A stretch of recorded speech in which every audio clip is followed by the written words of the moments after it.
Happy Friday afternoon on this spring/summer day. It's good to see everybody. It's been a while. So we'll go ahead and call the meeting to order. We'll start with the football.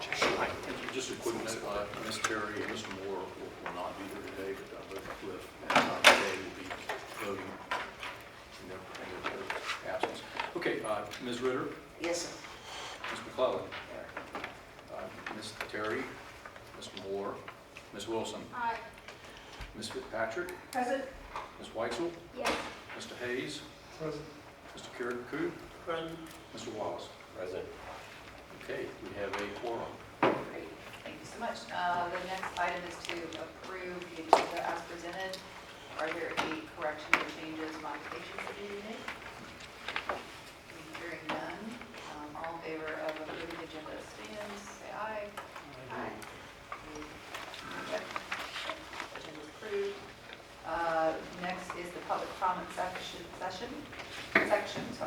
Are there any members of the public who are here to speak? Seeing none, do we have any submitted public comments? No, ma'am, we do not. Okay. Then the next item is the meeting minutes, which were provided in advance. Are there any corrections, additions, deletions to the minutes? Hearing none, all those in favor of approving the minutes as presented, say aye. Aye. Any opposed? I think I'm an abstention. Either was here. Yeah, that's good. Yeah, that's good. Okay, now for the good stuff. Project management update. Mr. DeBerry. Okay, great. Well, welcome everyone. It's been a couple of months since we met, and as I promised the teams, the city CIOs, our partners, strategic partners, CTC and Danilo, Mr. Lockerbie have been working really hard, so I think I have a good update for you. After I finish the project update, I'll turn it over to Mr. Lockerbie for some notes about GTS negotiations and how we're dealing with economic development potential areas. And there are about 3 or 4 issues from the notes that were action items that I just want to address really quickly. Okay, so the outline, we're going to take a look at permit construction status. The package that's on the table and what I'm going to show is a little bit different than I sent, and that I've consolidated. We're continuing to work to consolidate slides. We need a little bit more work on the construction status slide, but I'll show you what we've come up with. Again, Mike will talk about negotiations with GTS and economic development and housing. Okay, so what I wanted to do with this slide, and I'll do some arrow pointing, but at a very high level, we have, in my vernacular, construction means at this stage conduit. We'll pull fiber at the very end, and the metric is one team can lay about 700 feet of conduit per day and about 3,000 feet of fiber. So we're going to hold off the fiber until the end because we want to minimize cuts and any particular damage that might occur from that. So at a very high level, we've actually completed 21 miles of construction of conduit. There are additional 19 miles of construction that are underway. We have roughly 19 miles of permits that have been approved, which Danilo will be picking that up and beginning construction of those. There are additional 14 permits that have been submitted and are being worked, and about 27.5 miles, if you will, of permits to be completed. And so what I wanted to do really quickly, just to give you a feel for where we're making progress, if you look, Norfolk Zone 1 is about 10 miles of construction. 7 miles of that 10 miles has been completed. Zone 2, which goes through really Old Dominion, Little Creek Road, is another number of 11 miles, and that's under construction. Zone 1 in Portsmouth, we've completed 8 miles of construction. The little Zone 2 we'll talk about later, but that's the Portsmouth and Kine that goes over the West Norfolk Bridge. And we'll be doing that work in conjunction with working with VDOT crossing the Midtown Tunnel. The Midtown Tunnel is how we get from Norfolk to Portsmouth, and so that 2-mile stretch will be done a little bit later. In the city of Suffolk, zones 8 and 7, construction is complete. That's about 5 miles. Zone 6 is underway, about halfway done. And then we have an additional number. The yellow here are permits that have been approved by the city of Suffolk. And so as Donella finishes zone 6, they will be moving down through this yellow down to zone 1. Zones 1, 2, and 3, which are about 12 miles of permitting, have been submitted to Suffolk and are in the process of review, but they turned those around really fast, so I feel really comfortable with that. Now, these 2 marks, this 2 miles, kind of a gray color, and this 17 or so miles is the Chesapeake Code Belt, where we're building the fiber ring together. I think, Jay, we're still looking at late summer, maybe early fall for that. And the only thing that the network will have to do is push fiber through that conduit. So that's another 19 miles. I've got another slide on permits. I want to talk a little bit about Virginia Beach. What we found as we got into the permitting process is there's a lot of construction and congestion around the transatlantic cables and data centers and whatnot. So we actually have four 1-mile permits that have been approved. 2 are in the process of being approved now, and they should be turned around pretty quickly, which will allow us to attack this. So I want to talk about that strategy in a minute, but before I do that, I just want to make sure if there are any questions that anyone has about the current process. We've really picked up steam and momentum, and feel pretty good about that. Any questions? Okay, so this, when we put the brief together last week, this was the permit submission timeline that we planned for Virginia Beach, which again would work these issues basically the north from Virginia Beach to Norfolk and southern from Virginia Beach to Chesapeake. Since we put this together, we've been working with the city and the staffs have come up with a more streamlined process which will allow us to increase permits to greater than 1 mile.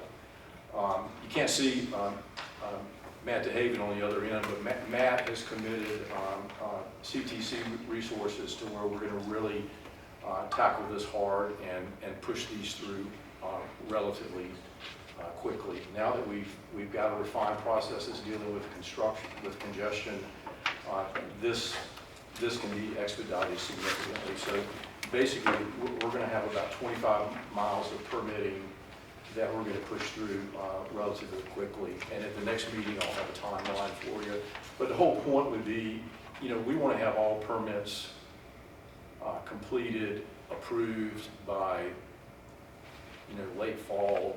I need to make sure that we have some wiggle room, if you will, in for construction to make sure that we don't have any issues with meeting our July 2024 timeline. So Peter and his staff have worked really hard with Virginia Beach Public Works and their permitting team, and I think we have a way ahead that it makes sense now to tackle it.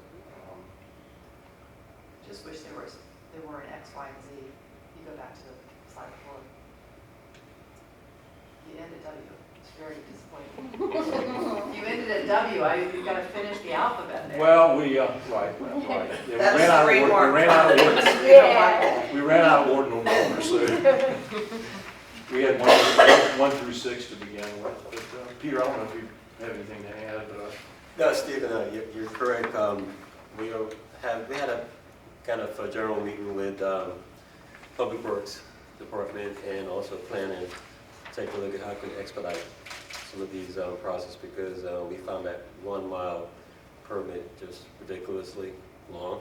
So they agreed to make some changes, and I think also staff is meeting every 2 weeks to make sure that as a question arises that we address them. So we we feel that we're pushing now towards something more substantial. Has anything happened as a result in the last 2 months for this process that was surprising or was an outlier that we need to know about? Other than the 1 mile process originally? I think that Peter can address the process, but I think the city policy was based on congestion in the Oh, I'm areas that. sorry. I'm sorry. I mean, overall, for the entire regional project, is there anything? No, I have to say that the board made an excellent decision when we picked CTC and Danella. The teamwork has been outstanding. I couldn't ask for better partners. You want trusted partners, and I think they have. We've had 1 or 2 incidents. If you're digging 119 miles, you're gonna have an issue. But the partnership with the cities and the construction company and CTC has just been phenomenal. And we continue to meet every week. Every other week we meet with CTC and the CIOs, and then alternating weeks I meet with Danella and CTC. Any other questions, comments? Okay, before I turn it over to Mike, I did want to just quick update. There was conversation about meeting with Eastern Shore Virginia Broadband Authority. We met with their executive director and former director at GTS headquarters, because I think it's important as we begin to loop in GTS from a marketing perspective that our potential clients or stakeholders would understand the capabilities that GTS has. Significant capabilities, talent, resources. So we met with them. We gave them a potential tie-in point if at some point in time we were able to come to an agreement. There are advantages to both authorities in that it gives them redundancy, perhaps going towards Richmond and data centers, but it gives us some opportunity northward up to Loudoun and to other, the internet hub of the world. So, we don't have I'm sure he's briefed his board. We don't have a handshake or anything yet, but we've talked about capabilities, and I see some opportunities there. The chair, Ms. Ritter, talked a little bit about what we called last meeting seafloor issues with all of these competing resources, maritime, power grids, and things like that are coming into play. John Martin, who is, most of you know, SIR, Marketing and Research, has really been serving as sort of an executive director of this whole RVA 757 and what I call Global Internet Hub working group. John's going to brief the board in our June meeting, and he's going to talk about some of the seafloor issues, what it takes to build a data center. It's interesting. There's a huge push in terms of power. 3 to 4 years for Virginia Power to be able to really build a grid necessary for a large data center. Talk a little bit about Intel for transatlantic cables. The working group, Peter was on the group, and Bob Crum and myself, really hired some very internationally known companies that provided a lot of research on how do we become a global internet hub. The whole point is to push data as close to the customer as possible to reduce issues that might, from a distance and things like that. Peninsula Broadband, NTIA, our CTC partner, is saying it looks like it's going to be hopefully early June when we'll hear something. It's I think that there was a lot of appetite and a lot of packages for folks to review, but it looks like June for that. We were briefed last time on coming up with a website for the SNA and the Civic Plus. The contract's in place, and I'm actually going to be meeting for an hour and a half with them on May 25th. And so Chair McClellan had mentioned maybe having a committee. I guess at this stage I would ask if there are folks who want to have equity and want to work on that, if they would let me know. I'm good at organizing, but I'm not going to be the one that can develop that. Chair made a comment that at this stage it needs to have a level of robustness, but it will grow as we go. So I'll be following a lot of what I think Bob PDC has a great website, and we've got examples from Eastern Shore and Mid-Atlantic and others that, I think, but I will keep the authority in touch. And so anyhow, if you want to nominate someone, or if you want someone to work with me, just let me know, and the more the better. So that'll happen on May 25th. That's what I've got for today. I envision when we meet again in June that you're going to see a lot more green, and you're going to see us with many permits on the beach side. So I feel pretty good about things. Just Steve, can I add one more thing? Yes, sir. The Global Internet Hub committee with John Morton that you just mentioned, they are close to the draft, submit the draft to the state, and I was privy to see the early draft and made some recommendation. To me, what I saw was a marketing strategy that did not represent Hampton Roads the way it should. A lot of the growth was going towards Richmond. And no surprise there, it was written by somebody from Richmond.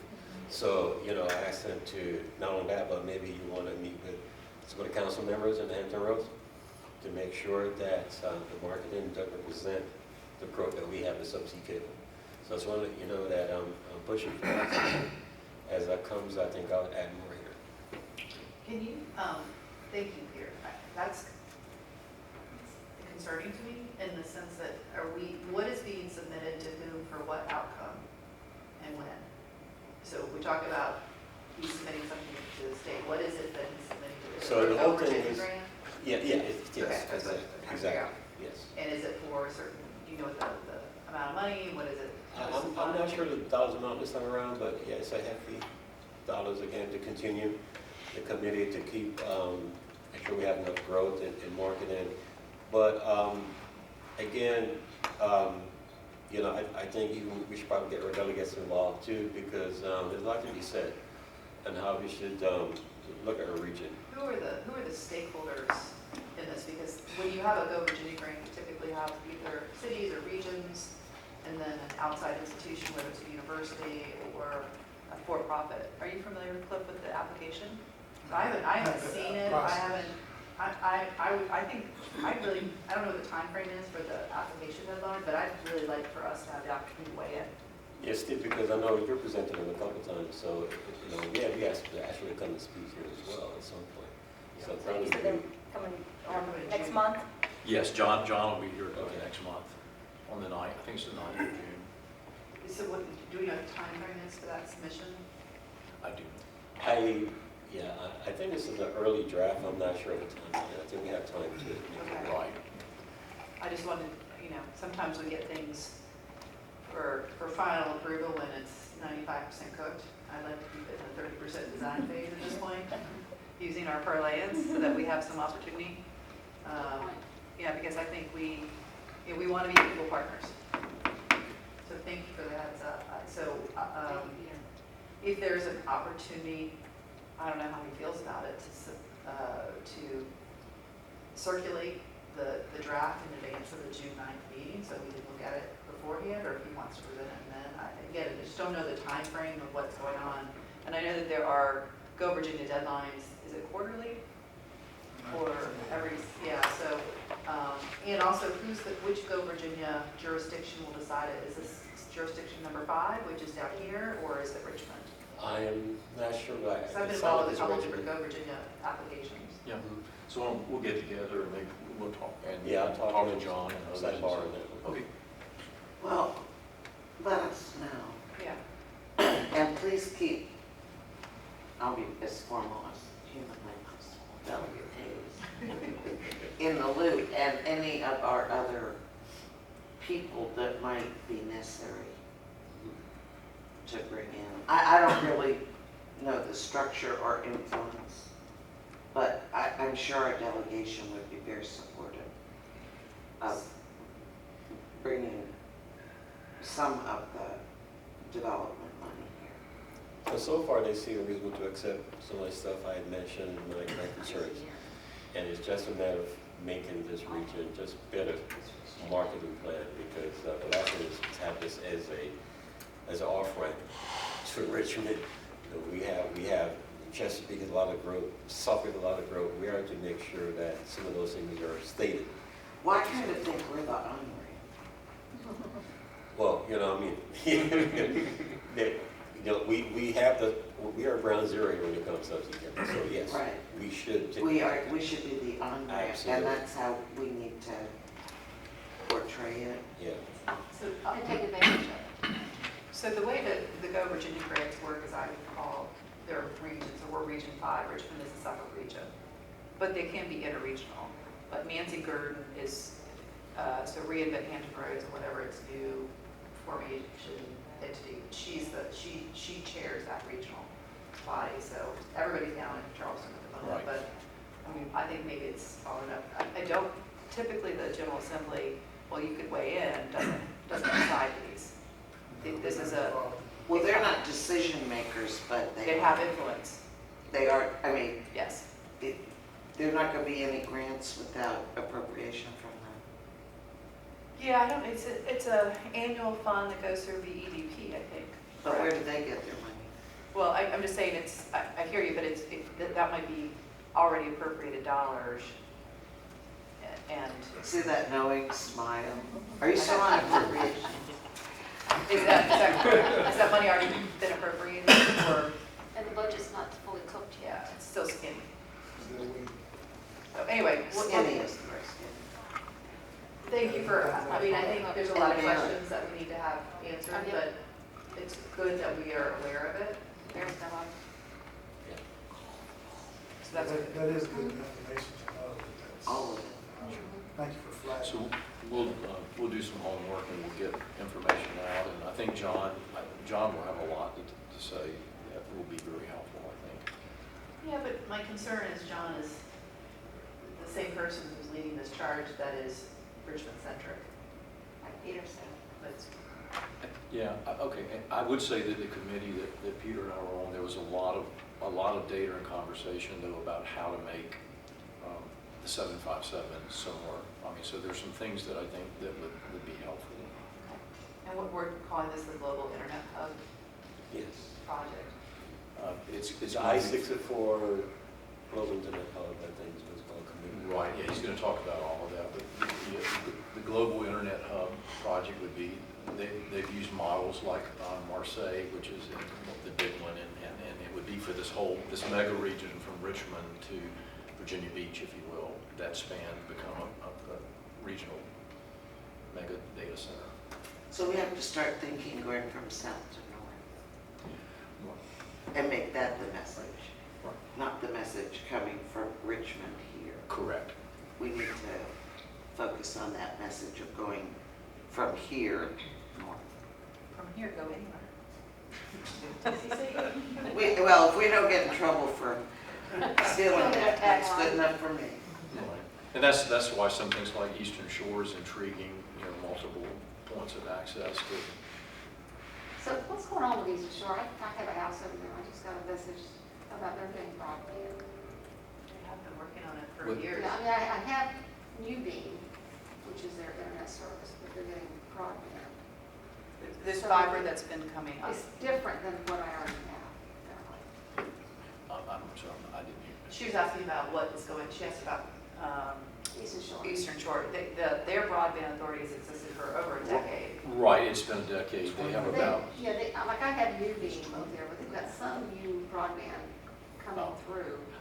Didn't they get a big grant It from would us? be part of I'm our not from the Boston state. Daddy. There's Yeah. two grants for rural broadband. So Right. that's what we're doing in Southside. So it's probably one of those grants. Because I sent an application to sign up for it if I wanted to, it was faster. Those were the big federal. Right, federal end of Daddy is the state, and they're Yes. working hand in I hand. remember reading about that. So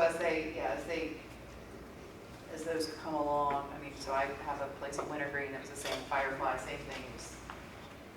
It's a new fiber that's going to various rural. Whatever you do, sign up for it, because they'll Yeah. pull it to your house for free. If you come back later, it's like $10,000. So get it to the house, whether you get service or not. So Oh, now, there's the It's best really advice good we're advice. getting today. Okay. just sign up, I'm you so can get it for glad I 1 asked. month, just sign up for it, otherwise you come back Yeah. later, it's on you. Thank you, I'm glad I asked. Well, so hopefully in June we'll have some good news, perhaps with the NTIA grant. Yes. And I'm curious how that would potentially influence the Go Virginia application too, which maybe not, add to capabilities. Yeah. If the two cities on the peninsula win that, and which includes the connection to us via the two tunnels, that'll create a whole governance issue. So you're right, not just Go Virginia, but how we interact with them, whether they want to interact with us. I mean, It all started here, let's just remember. well, I would say we're going to I think we would put Matt's face on and see if he wanted to say anything about the project. But I think Mr. Crum, myself, CTC significantly helped the two cities with the process, and it's a definite win-win because we would get connectivity that would be very expensive. So Matt, we went through the construction timeline. We talked a little bit about resources for permitting. Don't want anybody to have an opportunity not to be able to ask you any questions, any comments from the process. Chairman McClellan had asked, were there any major lessons learned, maybe from your perspective? I don't think so. You know, there's always differences from one municipality to the other when it comes to the local permitting requirements. We worked all over the country, and there's just not consistency exactly anywhere. I think we have really had great partners in the cities that we're working with. A lot of the permitting has just been very smoothly, gone very smoothly. I like to think that's because we deliver great application packages to them, but it's actually in big part because we had good partners on the city side giving clear explanation and looking at our materials in a very reasonable way. So all has been good there. I wouldn't say there's any new lessons learned on that front, frankly. It's pretty run-of-the-mill for the most part. The other point you brought up was that we've been producing the permit packages really at the pace that we think that the cities can ingest them. But to your point, we just to help ensure that there's no bottleneck on the permitting sides in terms of meeting the project deadlines. I've internally just this week doubled up on the amount of resources that we are putting on developing the final sort of sprint to the finish line on permits, particularly those in Virginia Beach. So we should be able to completely fill the pipeline of what the city's able to review and produce and process. So it's looking really good. I'm feeling pretty optimistic about this. We haven't, cross your fingers, we haven't run into anything insurmountable at this point. So that's what you hope for. Yeah, exactly. We're all knocking on wood. One should never say that. Yeah, and I realized as I was saying it, I really probably created a huge problem for myself. But you know you're going to encounter problems. There are always damages to existing utilities, even if it's at the 0.01% level, for example. Which is a very good run rate for any contractor. You still are going to have a few because of just the geographic breadth and distance of this. We've had very few problems. I don't think any of them have been at fault due to our contractors. So, really everything is going very well. Thanks. Anything else, Steve? No, ma'am. I'm going to turn it over to Mr. Lockerbie. Oh, and by the way, as we turn it over to Mr. Lockerbie, you might notice that he has a new name tag badge. His name is the same, but his firm has changed. It's like horse name. So, but he's still doing all the same great work for us, so we're in good shape, so. I've moved firms and working with sort of a bigger group of people who do similar stuff to me, so it's great to have some people that I can call on and bounce ideas off of, and it creates more predictability in my life, such that if I tell you I'll do something by Friday, I'll actually probably do it, rather than catastrophe will happen on Thursday and it just won't happen, which I know has happened, and I apologize to everyone here for that. To give you an idea of where we are on the agreements, because I don't spend a lot of time worrying about permits. I think it's lovely that they happen. I don't spend a lot of time worrying about them. If things are going correctly, after we had the franchise agreements worked out and ratified, I was kind of out of that. But where we are now is we have 3 principal agreements that are still in the process of being developed. The first is, there are 2 that are of importance to our construction project. Those 2 are the cost sharing agreement with Chesapeake, which Ellen, are you going to be around after the meeting? Mm-hmm. All right. Ellen, hi. And the Portsmouth agreement, which is, there's also the Portsmouth, I guess, effectively conduit lease agreement, which you're going to be around after the meeting? Well, call me on Monday or Tuesday. Cool. Both of those are very well in process, and I'm waiting for just a few little bits of information to make sure that I have all the engineering stuff squared away. Most of the legal stuff is squared away. Matt and I need to interface on that. We actually have a call tentatively scheduled either this coming week or the week after that to hopefully finalize those things. Very tentative, right, Matt? But generally there-ish. Yeah, I will make any time available you need next week, so glad to do it. It's a pretty exciting stage of this deal, so Right. I'm enthusiastic about it. Tell me what you need, you'll get it. Yeah, I know that I had emailed you Monday and Tuesday, and we had gone back and forth and agreed next week, and then not actually set an exact time. So, Yep.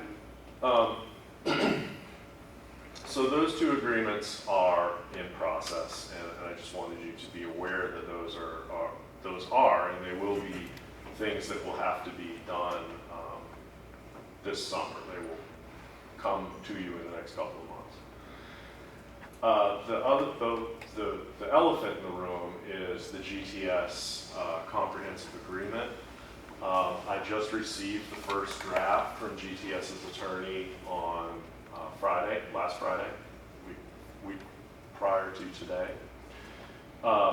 They have addressed most of the principal points that we had discussed during the interim agreement phase.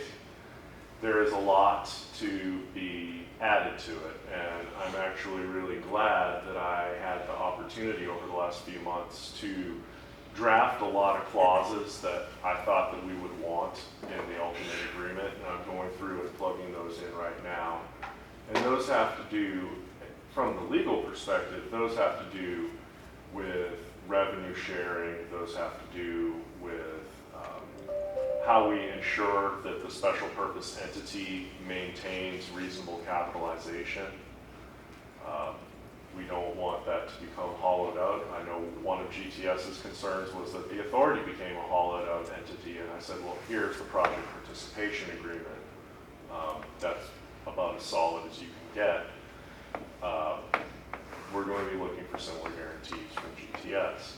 I don't want to go through the details of what all of the clauses are in open session, merely to say that the key things that I'm paying particular attention to are revenue sharing, capitalization, again, from the legal financial perspective, capitalization, and making sure that we're comfortable with the open access clauses. We want this network to be open access.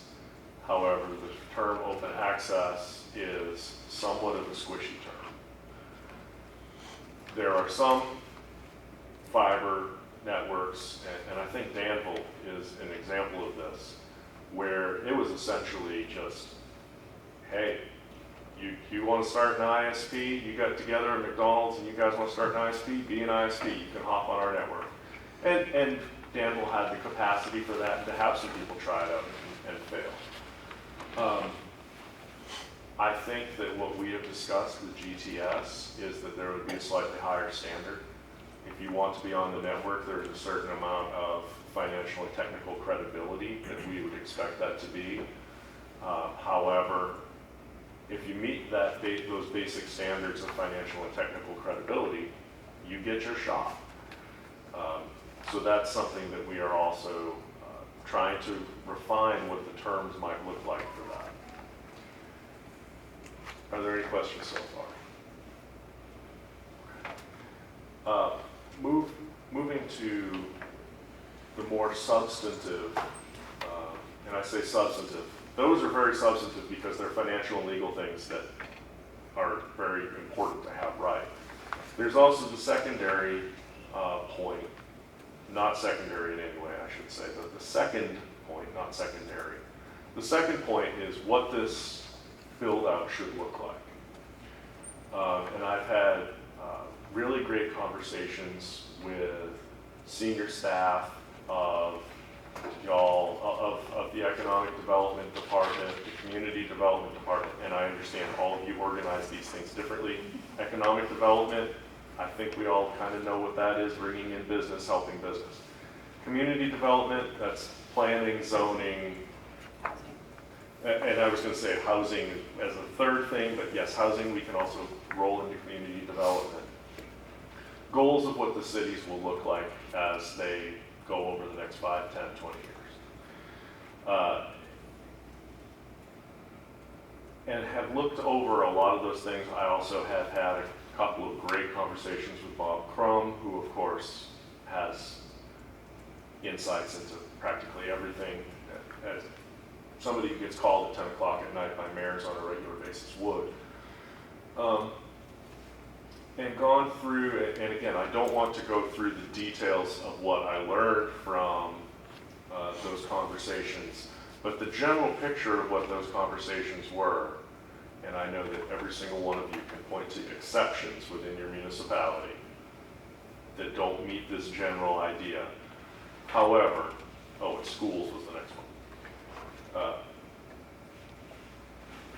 In general, middle to upper class neighborhoods have reasonably good internet access, and oftentimes by more than one provider, oftentimes 2 or 3 providers.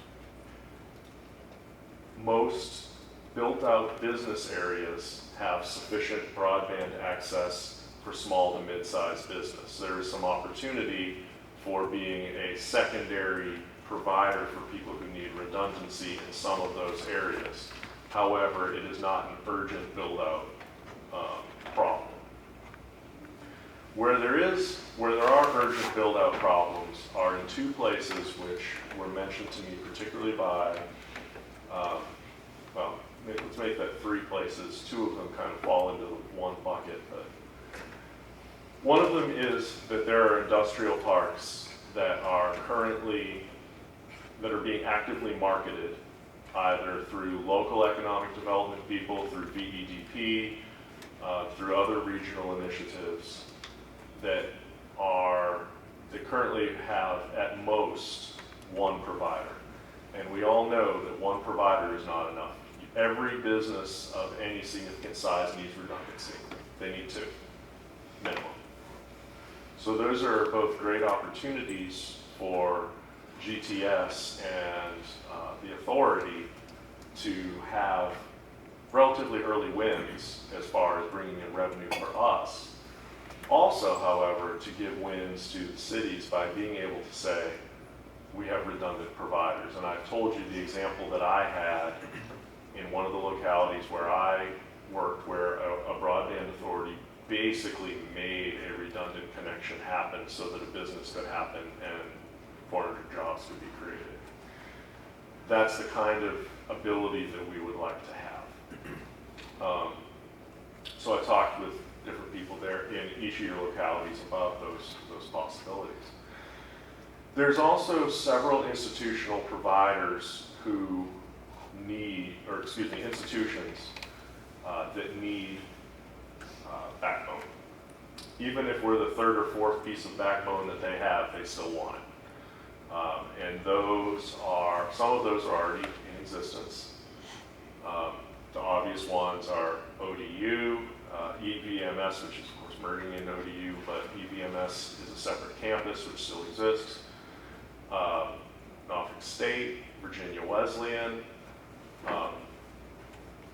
their Regent has a need. All of these have needs. They may be interested in being part of this. If they are part of this, we want to figure out how to serve them right off the bat. I know right off the bat, everybody thinks 2 weeks. It's a matter of months to do anything. That's just the way the world works. Those are very, very important things. There are also some semi-private entities, and of course we all have in our minds things like Jefferson Labs, Sentara Hospitals. There are other more under the radar entities that people mention to me that are actually huge data users that could use another provider. There were also a couple of potential data center corridors that have begun but have not expanded the way that they probably will over the next 5 years that are potential places for GTS in partnership with the authority to build out to in the near future. So we have all those opportunities on what else I'll call the economic development side. Can I quickly, just out of curiosity, I get asked this fairly regularly, having the largest naval station in the world in our city, but there's a lot of military installations in each of our localities. Did that come up in the conversation, or is it because it's DOD, it's just on the other side of the fence? It did not come up during our conversations. I actually expected to come up in conversations with GTS because GTS that's their business. Right, okay. On the other side, I got some great input from affordable housing people in school divisions on areas where we know, and there's particularly a corridor in Portsmouth where there's just no infrastructure there, but there's a lot of people there, and it needs to be fixed. That gap needs to be fixed, and it should be something that is fixable. We also gained some great input, and there were some areas, again, particularly in our larger jurisdictions, geographically, like Chesapeake and Suffolk, the school division could point out to me, this is the elementary school district where everybody goes to this McDonald's in order for their elementary school kid to do their homework. And we were able to pinpoint some of those areas that are in pretty desperate need to be served in the very near future. And that those are potential opportunities. We have some too. You do too, all right. So those were the things that I got. And I know that I just spoke about that at a very general level. I don't know that, given that this is a public meeting, the general public needs to know details of that, and I'm not sure that I would want to disclose those to GTS off the bat either.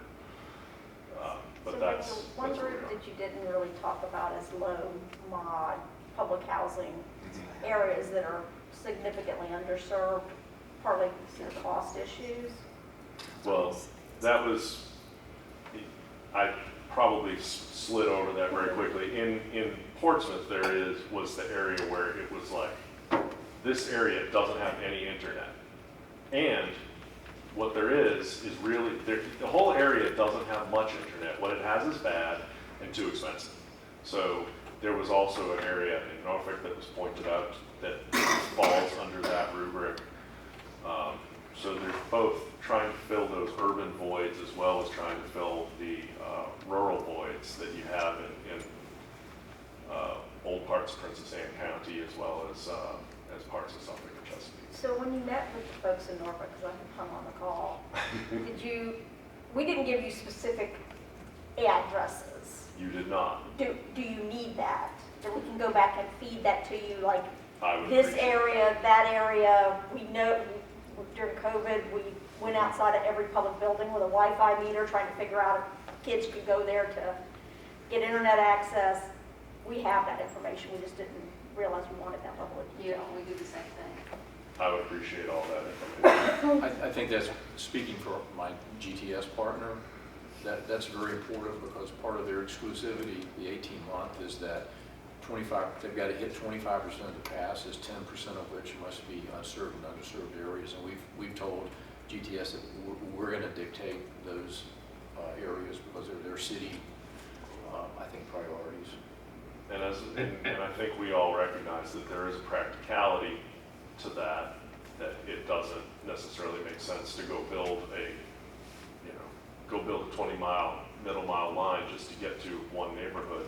But there are some places where reasonable extensions, or just on the way by, going from one place to another, you can have some really major wins on that. Part of the considerations, one thing I wanted to add is that with the federal BEAD funding, this is the NTIA grant money, the $42 billion is getting divided up among all of the states, minimum of $100 million to each state, but quite a bit more in most states based on need.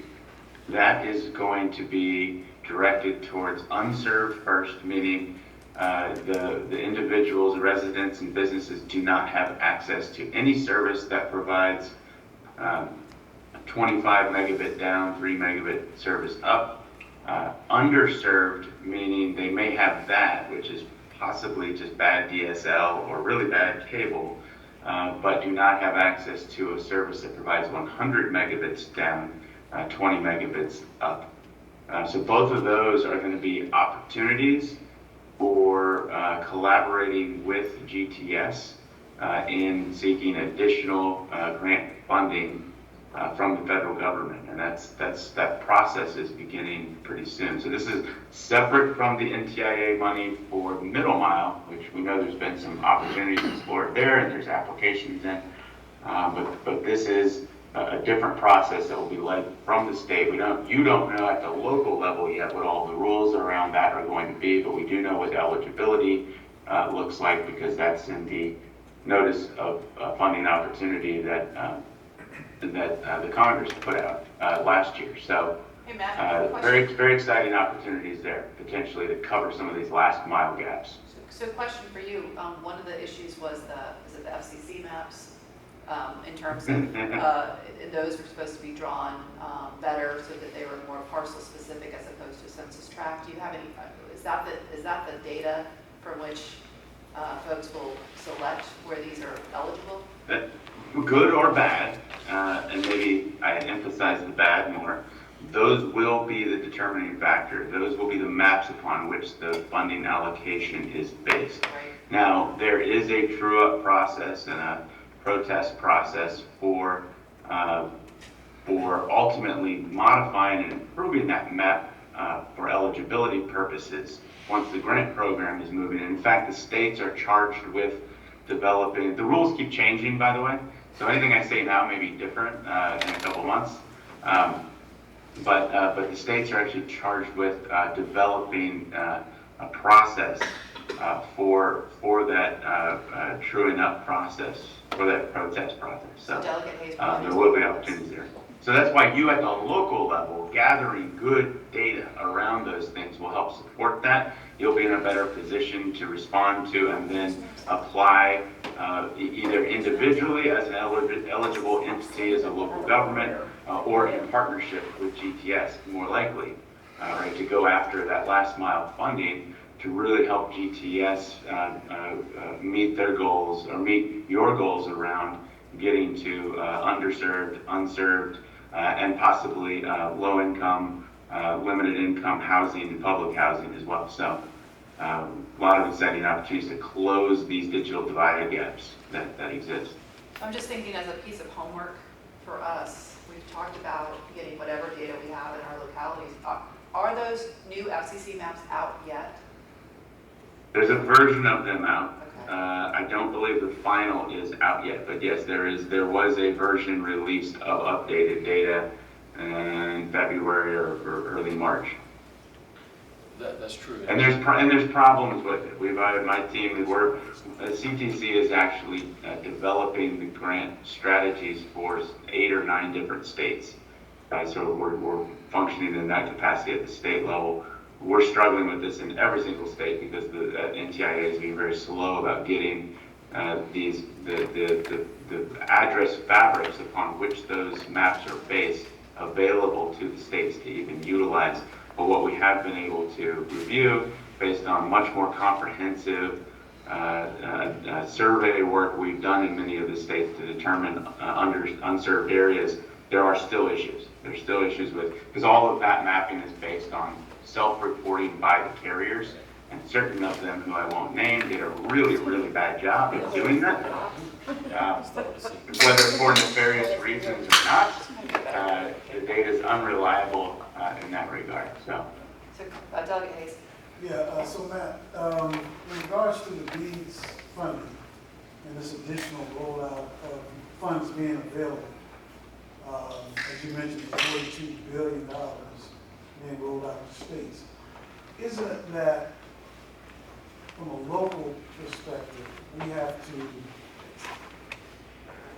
get our needs to the state in order for the state to submit that to the feds to say this is what we need?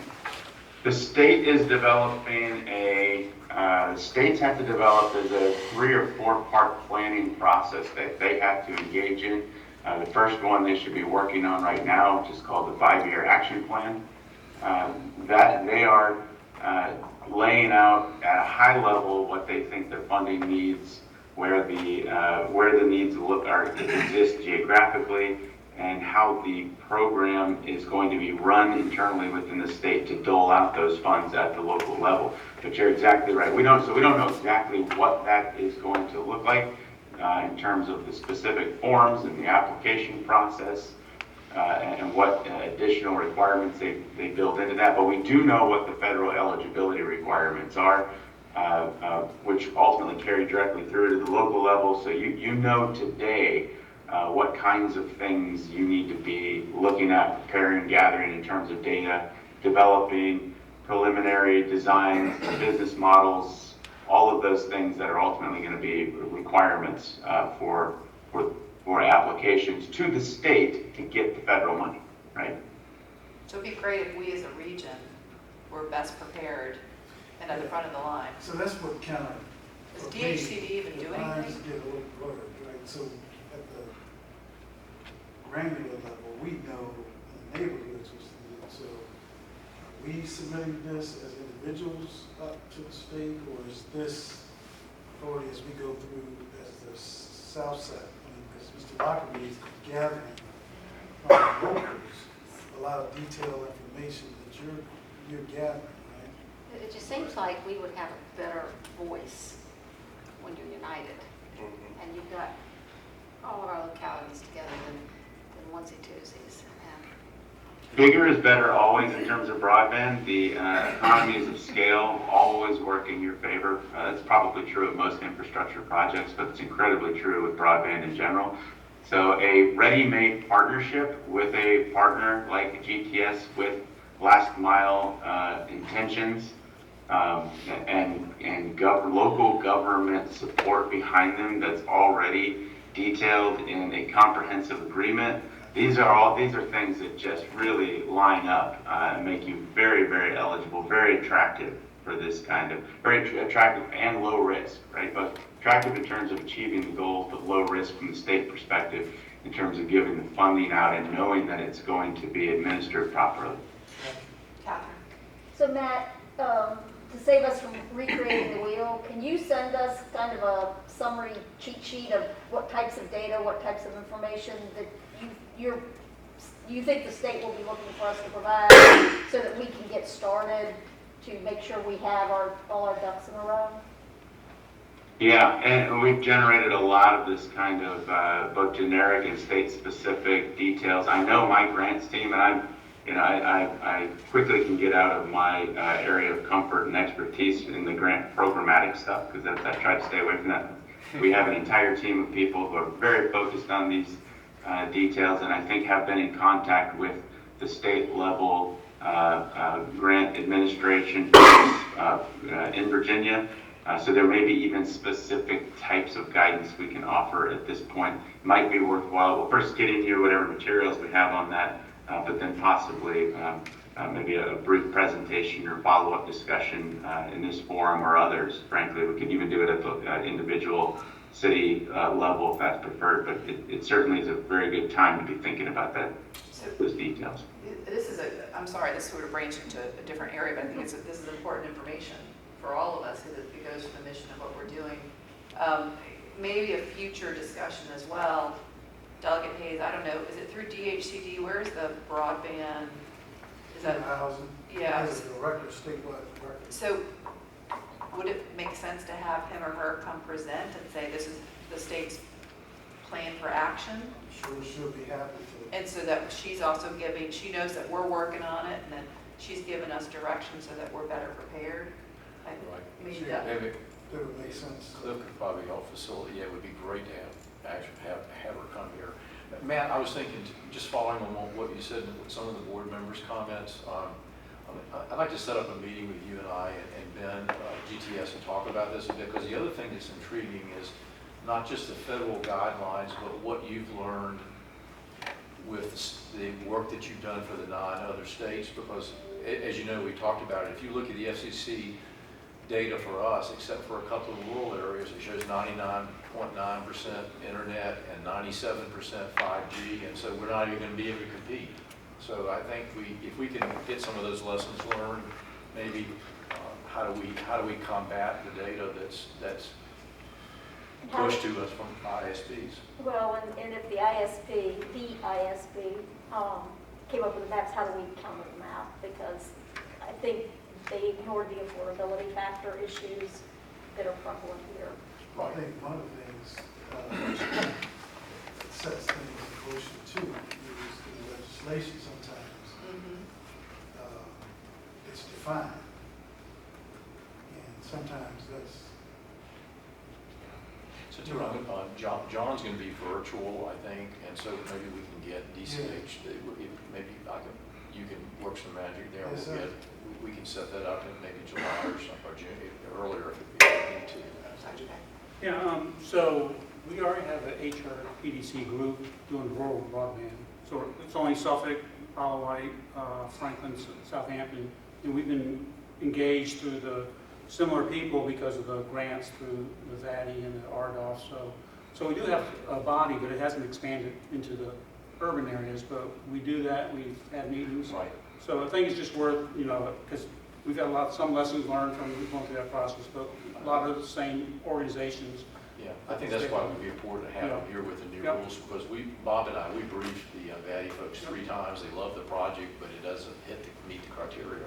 There you go. Yeah. I wish you'd add in the rural areas of Chesapeake and Virginia Beach. Well, they're the ones they got money from the body grants. Right now, but in your group with the PDC. Because we have people on dial-up in the rural parts of our city. I don't know if those grants have already been issued, but yeah, as we go forward. On the working group, I think it would be important. And Rosemary, do you have people on dial-up still? Oh, Yes, We do. yes. So the real question here, Matt, is with the new FCC maps that we're supposed to be updated to really reflect what high speed is, there's an opportunity for this true-up process, and I think that's where you need the on-the-ground assistance. Is that what I'm hearing? That's right. Okay. That should be a big part of your strategic focus in coming months, I think. Yeah, so that we'll be ready to make that argument to all the various folks. Peter? So it seems like each city may have some initiative going regarding addressing this issue.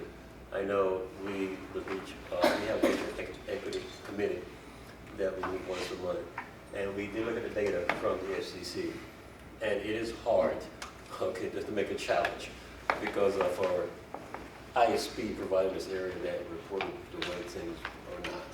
And so we have worked with the school as well to address the lunch areas, unserved and underserved. And it's, so working with GIS to make it happen. But from what I'm hearing, I think, or a voice coming together, if we can all come together when it comes to the local cities. Like I had a promise, you know, and South. yeah, the whole Southside area, and so we need to make sure that's addressed, because yes, dial-up does exist. Matter of fact, there's no 5G, there's 3G at best, and as copper goes away, which are not supported anymore, they cannot call 911, and that's a real critical Wow. problem. That's scary. So wasn't there legislation, Delegate Hayes, about doing a census through the schools to determine connectivity? That they were supposed to have an annual requirement to determine connectivity? Or maybe it was, I don't know if it got passed, but I thought that I was. missed your question. Was there legislation that was passed that requires the schools, because the schools are, if you're gonna, they're probably the best way to have a census of the area to determine broadband connectivity. Does anybody know about that? I recall, or maybe it was just something I was thinking we needed. That might have been it. Still, you want to carry it in there. But that is, I mean, I think it's a best practice in other states. I just didn't know if we had it in Virginia. I'm not aware of it. Okay. Like I said, Yeah, what let's ends work up on that. happening is you get folks coming and get individuals to submit legislation to define Yeah. what is broadband, what are the maps, and then it comes through in the form of a piece of legislation, Right. and people vote on it, and then the official map is that. I know when I sat on the state, I was on the state Yeah, committee for yeah. a while, it never came up. Interesting. Well, this has been a very meaty discussion, and we totally got you right in the middle of your comments. I didn't know, did you have? Not at all. This is perfect. This is what, I'm glad that you guys are adding stuff to what I can use and Matt can use as we're going through the course of trying to define what GTS is going to do. And when I say this isn't a matter of hounding GTS to do something, we're telling GTS about opportunities that they probably aren't going to find out about without spending hundreds of thousands of dollars on consultants and censuses. And we're almost handing them that information. So If they're it successful, is we'll an be successful. opportunity. Right. And correct me if I'm wrong, Mike, but also building into the comprehensive agreement in exchange for the exclusivity that they're going, the temporary exclusivity that they're going to enjoy, certain requirements from them that align with some of these grant funding sources, right? So both pointing them to the opportunity, but then contractually obligating them to achieving some of those same results. So not that they is hadn't true. intended to do it anyway, but Right. In a way, it's forcing them to do it. In another way, it's pointing them there and saying, Spoon feeding it. taking the horse to the water. Good. Is that the end of your? That's all I have. I really appreciate all of the comments that everyone's had, and the more information I have, in some ways, the better off I'm going to be. You could inundate me such that I wouldn't be able to digest it, but up to a point. which is Well, you pretty have far not along. taken one note, so you must have ingested all of it. I am very cognizant of FOIA, so I take relatively few notes. Well, this is all recorded, right? It is. So you don't, yeah. Are there any other pieces of old business to bring to the table? Any new business? We've already covered new business. We want DHCD to present. We want the cities to start thinking about the maps and how we go through that process. I have on my to-do list to reach out to Nancy Gurdon about the Go Virginia application from her and just to see what she knows. And we're going to try and get whatever draft either presented in advance of the June meeting or at least at the June meeting. Any other deliverables that we need to put on the table? Capture those four, get more comments. Okay, we'll look for X, Y, and Z at the next meeting. Well, we did not get a single number or letter. You So, can be A. we already have an A. You can be AAA. That would be better. Okay. So hearing nothing else, the meeting's adjourned, and we'll see you guys in June.